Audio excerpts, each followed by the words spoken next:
અરે ભાભી, આ ડ્રેસ તો બહુ મસ્ત છે, ક્યાંથી લીધો? તો કયો ભાઈ લાવ્યા મુંબઈ થી? અત્યાર સુધી તો લગ્ન પહેલા ભાઈ છે ને કોઈ માટે કઈ લાવે કે ના લાવે, પણ મારા માટે ડ્રેસ જરૂર લાવતો. આ વખતે ભૂલી ગયો લાગે. લગ્ન પછી મમ્મી બધાય બદલી જ જાતા હોય. અરે ભાભી, તમે બહુ જ લકી છો કે આવી સરસ સાસુ મળી, અને તમે સારા છો. એક મારું જોવો, મારા સાસુ કેવા ટોન્ટમાં રહે અને અહીંયા તમને કાંઈ રોકટોક કરતા નથી. પતિ જો કેવો તમને પ્રેમ કરે, અને લગ્ન પછી તો ભાઈ બધું તમારું જ સાંભળે છે. ઈ તો જો.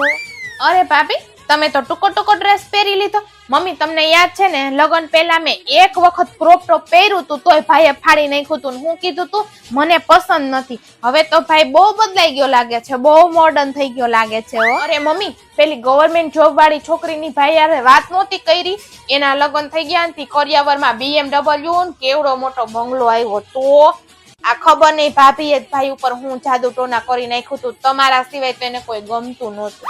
મમ્મી, મારી નણંદ દર 1-2 મહિને આવતી હોય ને તો હું કોઈ દી એને ખાલી અહીંથી જવા નથી દેતી, અને હું અહીંયા વરસમાં એકવાર આવું ને તો કોઈ કાંઈ વસ્તુ માટે પૂછતુંય નથી. અરે મમ્મી, બાબુ કાકાની ઘરે ગઈ હતી હું, એની કેવી વો 15 મિનિટમાં તો ચા પાણી નાસ્તા તૈયાર થઈને આવી ગયા. તો કેટલું માન સન્માન આપ્યું. અરે વાહ ભાભી, ગોલ્ડનું બ્રેસલેટ નવું કરાયું? તો મમ્મી પપ્પાએ દીધું? વાહ, નસીબ હોય તો તમારા જેવા હો, જ્યાં વહુને દીકરીની જેમ રાખે. અને અહીંયા મને તો કોઈ પૂછતુંય નથી. મમ્મી, આ તો તમે બહુ ખોટું કરો હો, બે વચ્ચે બહુ ભેદભાવ કરો. આવું ન કરાય. આ વખતે તો હું ગોલ્ડનું બ્રેસલેટ લઈને જ જઈશ.